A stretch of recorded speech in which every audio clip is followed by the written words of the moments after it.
നാം ആരെയും ശപിക്കരുത്. മനുഷ്യരെ മാത്രമല്ല, മൃഗങ്ങളെയോ പ്രകൃതിയെ തന്നെയോ ശപിക്കാൻ പാടില്ല. കാരണം ചിലപ്പോൾ നാം ശപിക്കുന്ന ശാപവാക്കുകൾ നമുക്ക് നേരെ തന്നെ തിരിച്ചു വരാൻ സാധ്യതയുണ്ട്. പ്രവാചകൻ്റെ കാലഘട്ടത്തിൽ ശക്തമായ ഒരു കാറ്റടിച്ചപ്പോൾ ഒരു സ്വഹാബിയുടെ വസ്ത്രം ഉയർന്നു പോയി. അദ്ദേഹം കാറ്റിനെ ശപിച്ചു, നശിച്ച കാറ്റ് എന്ന് പറഞ്ഞു. അള്ളാഹുവിൻ്റെ റസൂൽ പറഞ്ഞു, മോനെ അങ്ങനെ പറയാൻ പാടില്ല. ഫഇന്നഹ മഅ്മൂറത്ത്, അത് കൽപ്പിക്കപ്പെട്ടതാണ്. അള്ളാഹു അതിനോട് പറഞ്ഞ സ്പീഡിൽ പറഞ്ഞ സ്ഥലത്ത് അത് വീശുന്നു, ഒരിക്കലും അതിനെ ശപിക്കാൻ പാടില്ല.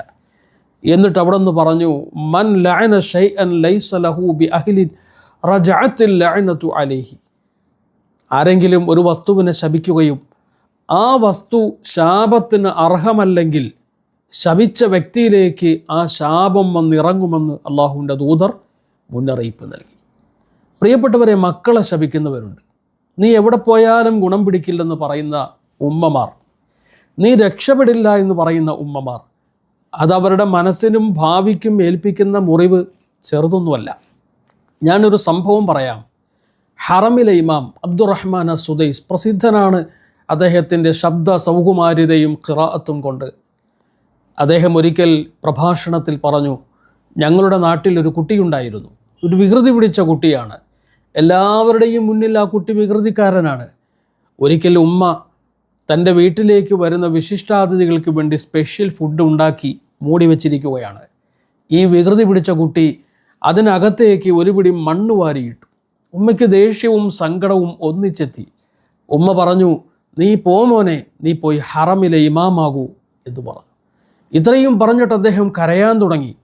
എന്നിട്ട് അദ്ദേഹം പറഞ്ഞു, ആ വികൃതി പിടിച്ച കുട്ടിയാണ് ഈ നിൽക്കുന്ന, നിങ്ങളുടെ മുമ്പിൽ നിൽക്കുന്ന ഞാൻ എന്ന് അദ്ദേഹം പറഞ്ഞു.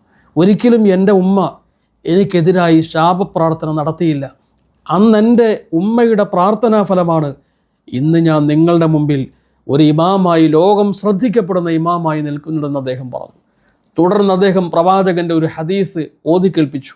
ജനങ്ങളെ, ലാ തദ്ഉ അലാ അൻഫുസിക്കും, നിങ്ങൾ ഒരിക്കലും നിങ്ങൾക്കെതിരെ ശാപപ്രാർത്ഥന നടത്തരുത്. വലാ തദ്ഉ അലാ ഔലാദിക്കും, നിങ്ങളുടെ മക്കൾക്കെതിരെ നിങ്ങൾ ശാപപ്രാർത്ഥന നടത്തരുത്. വലാ തദ്ഉ അലാ അംവാലിക്കും, നിങ്ങളുടെ സ്വത്തിനെതിരെയും നിങ്ങൾ ശാപപ്രാർത്ഥന നടത്തരുത്.